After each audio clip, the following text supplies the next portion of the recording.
A Rádio Web UPE, em sintonia com o conhecimento, apresenta o programa Pensar para Viver Melhor, com o professor da Faculdade de Ciências Médicas da UPE, Spencer Júnior.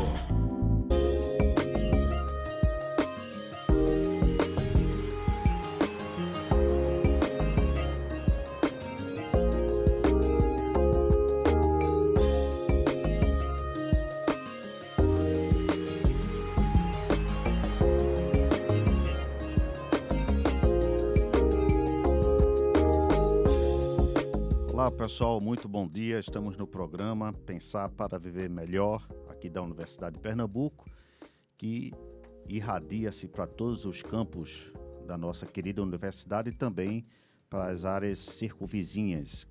O nosso programa também está aberto internacionalmente, né, através do nosso site www.radioweb.pe.br.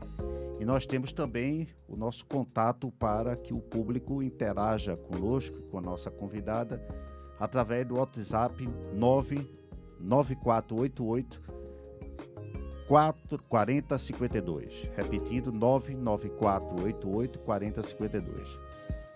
Bom, nós estamos hoje com a presença, mais uma vez, da psicóloga Ana Catarina Saraiva, para debatermos um tema muito importante, tem muito preconceito, inclusive, de ser discutido nas mídias, e que o nosso canal aqui está aberto, porque nós reconhecemos a importância de debatermos publicamente sobre a temática. Perfeito. Que é sobre suicídio, e nós iremos nos dedicar hoje mais a uma faixa etária onde tem havido uma crescente onda de suicídios, infelizmente, que é a faixa etária dos idosos. Isso. Não é isso? Exatamente. Mais uma vez eu agradeço ao convite, né, de Spencer para estar aqui debatendo, como ele falou, essa temática que é importante ser debatida em todos os espaços da comunicação, não só da rádio, né? Eu acho que é algo necessário na atualidade devido ao crescimento cada vez mais do suicídio. Vamos falar dentro do Brasil. Então, muito obrigado mais uma vez por dar esse espaço para a gente trazer essa temática, que, mais uma vez, eu quero ressaltar. É uma temática que precisa ser discutida, agora, desde que seja bem explicada por profissionais hábeis para tal. Né? Então, com muito cuidado, com muito zelo, essa temática ela precisa ser mais falada e não calada. Perfeitamente, doutora Ana Catarina. Hoje o tema, então, é sobre suicídio em idosos, especificamente, não é isso? Deve ter algumas características específicas que levam hoje o idoso a essa, digamos, crescente onda de suicídio, que eu acho que deve estar correlacionado com a longevidade, inclusive, porque Sim. o tempo de vida prolongado não garante necessariamente uma qualidade de vida. Não é? Nós padecíamos, não faz muito tempo, vamos dizer assim, de um sintoma social chamado de gerontofobia, ou seja, o medo do envelhecimento. Isso. Não é? Hoje nós temos toda uma doutrinação com base nas ciências da saúde, inclusive, que a fase mais temida, digamos, da jornada humana, que seria a fase idosa, hoje ela pode ser vivida com qualidade. Mas, ao mesmo tempo, eu acho que isso não vem sendo possível de harmonizar em um país, inclusive como o nosso, onde nós não temos políticas públicas para idosos. Isso. Nós não temos uma educação cultural para acolhimento do idoso. Nós temos ainda muitos preconceitos em relação aos idosos, porque predomina a imagem do jovem. Exato. Quando a gente pensa hoje idoso, a saúde atribuída ao idoso está muito atrelada à imagem do jovem. O idoso saudável é o idoso jovem. Não necessariamente, porque aí, nesse caso, há um choque, né, em termos da fase etária. Né? Ou você é idoso ou você é jovem. Né? Não há como você ajustar isso. Então, gostaríamos de saber, doutora Ana Catarina, sua experiência, quais são as suas identificações em possíveis causas que estão estimulando essa crescente onda de suicídio na população mais idosa, se há um correlato com a questão da longevidade, perda de qualidade de vida, as questões também psicossociais, não é? Bom, só pegando um pouco da tua fala, hoje em dia se percebe, né, pelo menos na clínica, eu percebo bastante isso, que envelhecer ainda continua incomodando o ser humano, né? Então, a aparência, a questão das perdas dessa qualidade física de resistência. Só para esclarecer, não precisa chegar aos seus 70 anos para começar a ter perdas. A gente começa a ter perdas a partir dos 25 anos dos neurônios, que vão se refazendo, né? Então, hoje em dia, a gente tem a plasticidade cerebral. Não é o fato da pessoa chegar a uma certa idade que ela vai perdendo as capacidades dela cognitivas. Ela pode começar a ter algumas limitações, como qualquer outra faixa etária, que também é esperado ao longo do desenvolvimento humano. Mas, hoje em dia, a gente se depara, como você bem trouxe, com essa longevidade. Então, a saúde hoje, o esperado, tanto é que modificou as faixas etárias, né? E, inclusive, que a adolescência hoje em dia vai até os 25 anos, e que o idoso passou a ser considerado idoso a partir dos 70. Então, não mais dos 60 ou 65 anos. Então, a gente vê que dentro até da própria saúde, isso já foi aumentando para essa faixa. O que é que a gente percebe? Que aquela aposentadoria por tempo de serviço tão esperada já não se transforma mais num algo planejado. Muitas vezes, as pessoas que se aposentam, primeiro é a euforia do parar, mas depois entra no tédio. E é interessante o peso dessa palavra aposentadoria. Aposentadoria, muitas vezes, tem o significado de incapacidade. E essa incapacidade, ela é perspassada, inclusive, pelos familiares, para aquela pessoa que se aposentou e aí coloca ele no lugar, ou ela, de inutilidade. E essa mesma pessoa, ela passa a ser um tanto excluída, desde o contexto familiar, como também social. E aí onde a gente percebe que tem que ter um cuidado. Precisa ter um cuidado, como você falou. A gente não tem políticas públicas, a começar daí. Como é que está a saúde pública em relação ao idoso que hoje se aposenta ainda em plena capacidade, tanto física como cognitiva? Então, quando eles chegam para serem atendidos para, vamos dizer, um check-up, primeiro, o espaço de tempo laboral, aliás, de tempo para ser atendido, muitas vezes se marca hoje, só vai ser atendido 1 ano. Não estou falando só o idoso, população de uma forma geral. Mas se a gente for para o idoso, o ócio, a partir do momento que ele se aposenta, meio que se instaura. E aí é interessante que a rotina, até das conversas de casa, dos amigos, passa a ser algo, como eu falei, entediante. E muitas vezes esse tédio, ele começa a desencadear algumas patologias. E uma delas é a depressão. E é muito interessante, Spencer, que a gente observa que, aí a gente tem que entrar na questão de gênero, na figura masculina, tá? É muito mais difícil para o homem aceitar que ele está precisando de ajuda, que ele está no quadro depressivo, de tristeza. Não preciso de ajuda. A mulher é mais fácil solicitar isso. Então, até nessas questões, a gente vê, né, a dificuldade de se solicitar a ajuda. E aí a família, mais uma vez, tem que estar atenta às modificações comportamentais que se instauram. Então, é o isolamento, é o calar.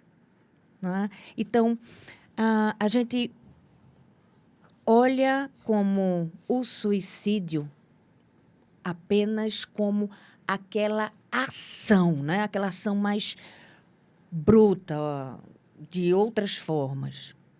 Mas a gente tem que pensar até que ponto o idoso comete o que a gente chama do suicídio passivo. Sabe aquela medicação que é para durar 30 dias e quando você olha, ela dura 40, 50 dias? Ele começa a boicotar. Né? Isso é uma forma de começar a fazer, se preparar as tentativas de um suicídio passivo. Por isso a família tem que estar muito integrada e atenta ao idoso. Hoje em dia a gente vê que o dia a dia também das famílias, a gente sabe que é muito estressante. Hoje em dia tem que ter mais de um emprego, né, para sobreviver. Nós sabemos disso. Né? E, principalmente, quando o país ele aumenta a crise econômica, o índice de suicídio aumenta. As pesquisas já indicam isso. Mas a gente tem dentro da casa, a partir do momento que o idoso começa a ficar na sua rotina dentro de casa, uma pessoa que precisa de atenção. Só pelo fato dela ter se aposentado, ela não se coloca no lugar de inutilidade. Ela precisa ser acatada e começar, sim, a se colocar no lugar, aliás, colocarem ela no lugar de utilidade. Nós temos aí um desafio, né, doutora? Porque, veja, se a gente partir da premissa que a aposentadoria, que até então era o grande prêmio de uma jornada de labores árduos, né? Diríamos a compensação de uma vida de sacrifícios. Isso. Hoje a aposentadoria, embora estejamos também discutindo essa questão legislativa da aposentadoria, né? A ampliação devido à expectativa de vida também para que o idoso ou a pessoa se aposente mais tarde, independentemente disto, nós estamos debatendo as questões psicológicas dos efeitos de uma aposentadoria, ou seja, que implica realmente na perda de um sentido de utilidade. Isso. Imaginemos um idoso relativamente jovem, que hoje é computado entre 60 e 65 anos, ele se aposenta em pleno vigor cognitivo e é pego depois de 6 meses de lua de mel com sua aposentadoria, né, sob este efeito do tipo, o que eu vou fazer? Exatamente. Isso termina promovendo ideações suicidas, que o pode levar a essas sabotagens, que é o que você categorizou como suicídio passivo, ou até mesmo suicídio ativo. Exato. Temos, de fato, alguns desafios, porque suponhamos que o idoso que vai adentrando nessa faixa etária, ele também vai tendo um encurtamento da sua rede sócio e familiar. A perda natural pela morte de alguns amigos e também dessa rearrumação, digamos, da configuração familiar. E as mulheres trabalhando mais, sem ter com quem ele tem alguém com quem ele interaja em casa, com quem também ele já não interage fora de casa. Desculpa interrompê-la. Imaginemos um professor universitário, né? Nossa profissão. Em pleno vigor, eu me aposento aos 60 anos. Habituado a um certo prestígio social, de alta interação social, digamos, com os alunos, com os outros professores, na produção científica, na produção de pesquisa. Rapidamente você é suprimido desse espaço e alocado onde? Como diz a própria palavra aposentadoria, nos aposentos. Exatamente. Ou seja, fica dentro de casa, sentado numa cadeira, com os recursos que você pode utilizar hoje são os tecnológicos de assistir 100 canais no Sky ou na net, mas aquilo tudo tem um efeito a médio e longo prazo de infantilização dessa subjetividade, porque ele vai ficando sem produzir, vai se percebendo, a sua autoimagem vai se constituindo nesse sentimento de inutilidade, como você bem falou, não é?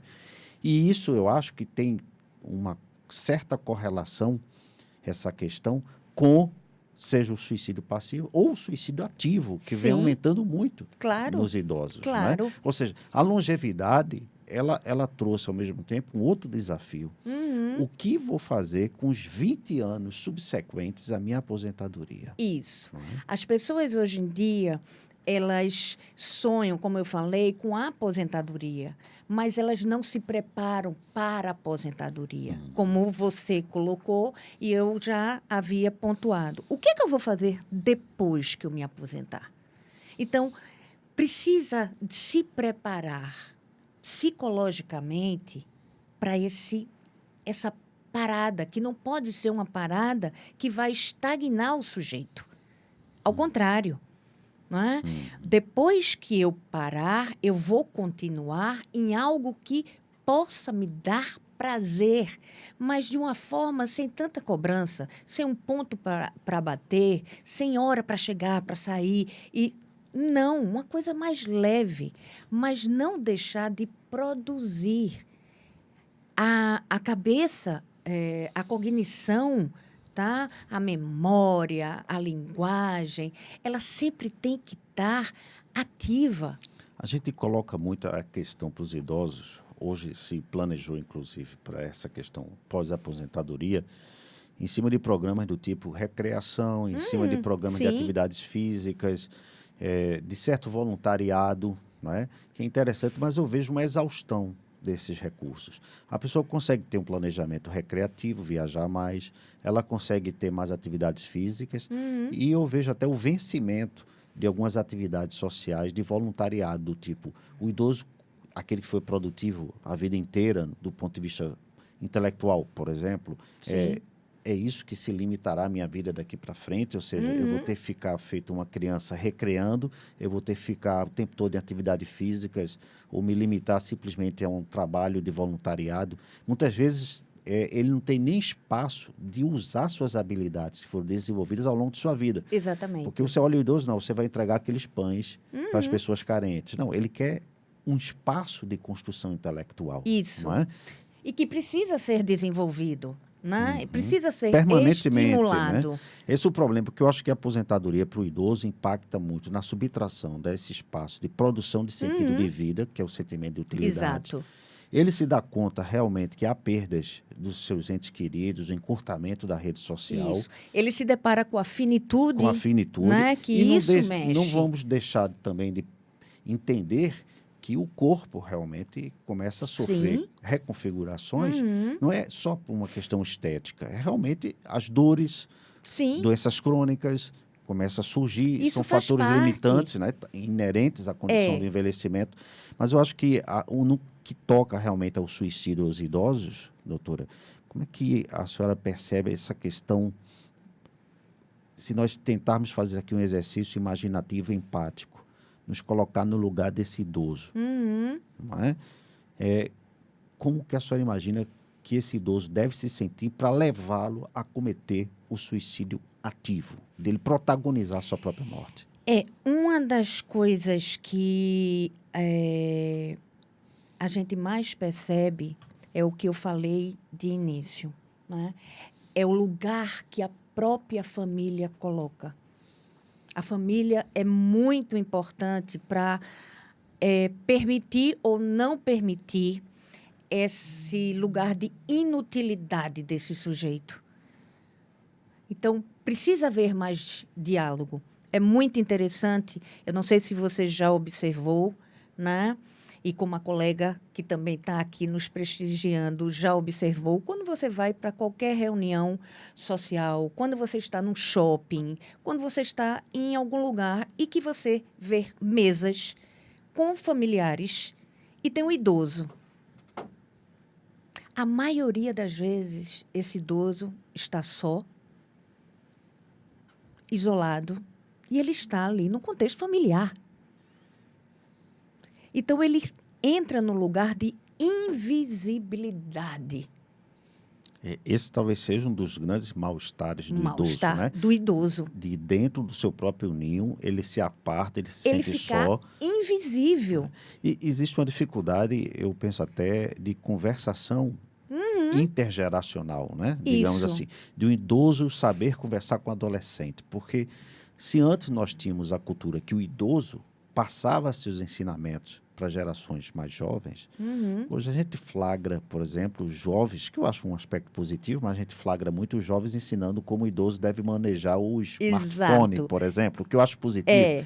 Mas o que eu percebo é muita desautorização da figura do ancião Isso. como sábio, como alguém que tem algo a ofertar. E né? assim, a partir do momento que ele deixa ali de ser aquele provedor principal, né?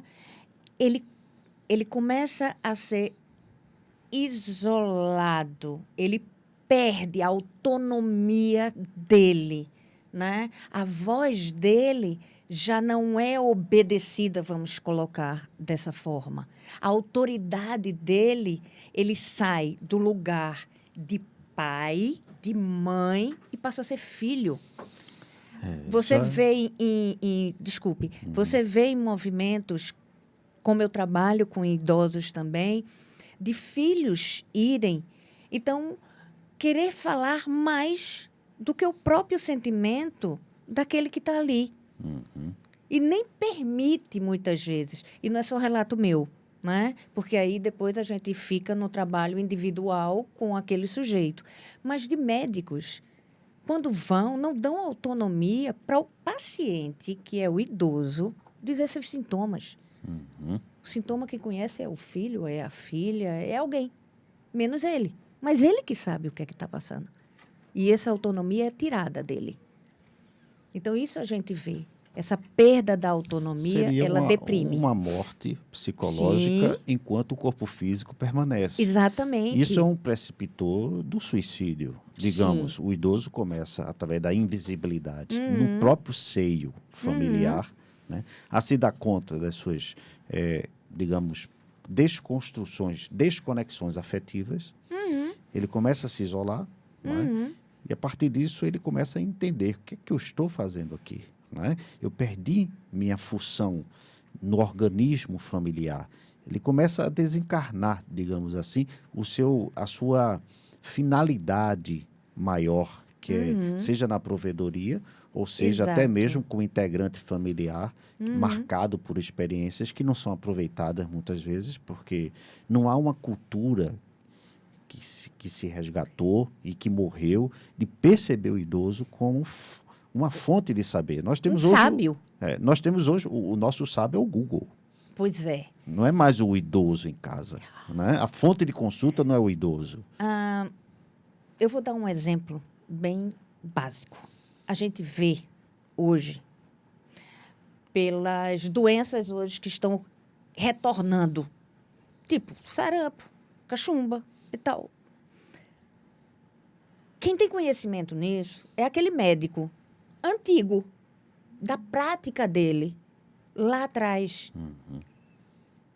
E que esse médico, ele está aposentado e não é ouvido. E não quer ser, não permitem que seja ouvido. Então, a gente precisa valorizar a sabedoria dos mais velhos, mesmo que entre, como você falou, no choque da geração. Mas sempre tem o que acrescentar. É interessante que é importante enfatizar que as famílias têm que perceber que os idosos, quando começa um movimento comportamental diferente, o calar-se, como eu falei, o se isolar, ele precisa, sim, ter uma ajuda profissional, tanto de uma psicoterapia ou até mesmo de questão de psiquiatria, mas precisa. Eu fiz questão de trazer, Spencer, hoje dados que eu acho que a gente precisa trabalhar com estatísticas. Claro. Tá certo? Então, para você ter uma ideia, acima dos 60 anos, atualmente no Brasil, 8 suicídios por 100 habitantes. Então, essa taxa ela é muito maior que a registrada em outros grupos etários. Então, isso é muito preocupante. Então, como a gente vinha falando, falar de suicídio com o idoso é tabu. Não pode. É segredo de família, muitas vezes. Esse dado estatístico, não é, doutora, eu acho que representa um sinal de alerta geral, porque, vamos dizer assim, quanto a números, a gente não tem argumentação. Não tem. Né, de que está havendo, até eu penso, uma certa falência, digamos, do projeto civilizatório nosso, na atualidade, na absorção dessa população, que vem perdendo também a sua importância, sim, no cenário cultural, né, no cenário do comportamento social.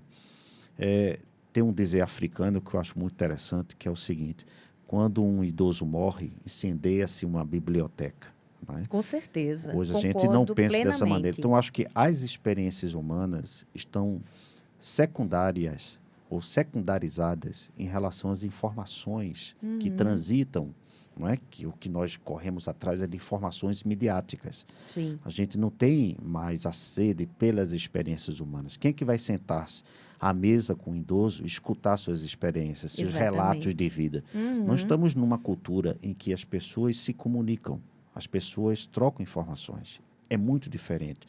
Porque aí eu tenho a interpessoalidade vivida em carne e osso. Eu acho que isso vem desaparecendo e o idoso ficou boiando nessa fissura, vamos dizer assim, nessa lacuna entre uma geração e outra, e ele não se encontra nos moldes do comportamento social hoje, muito voltados para uma interpessoalidade mais informacional, mais, digamos, virtual, e ele começa a padecer, a estranhar do tipo, com quem eu converso? Com uma imagem, né? Com o WhatsApp. Quem é essa pessoa que está por trás disto, uma linguagem codificada, que eu não posso me expressar, que eu não posso relatar minhas experiências de vida? Muito bem, doutora, nós estamos chegando, felizmente, no final do nosso programa. Eu quero agradecer a participação do apoio técnico do Felipe, a presença também aqui da nossa parceira no Departamento de Desenvolvimento Pessoal, Quini Pinheiro, né? E a doutora Ana Catarina, que tem colaborado tanto já com o nosso projeto de rádio aqui, eu acho que é a 5ª visita, né? Imagino que seja, e que fica o convite mais ainda aberto para que nós voltemos ao tema, né? E que os nossos ouvintes, espero que tenham gostado também das nossas reflexões. Muito obrigado, que é o professor Spencer Júnior, Faculdade de Ciências Médicas, da UPE. Voltaremos na próxima segunda-feira, às 11 horas.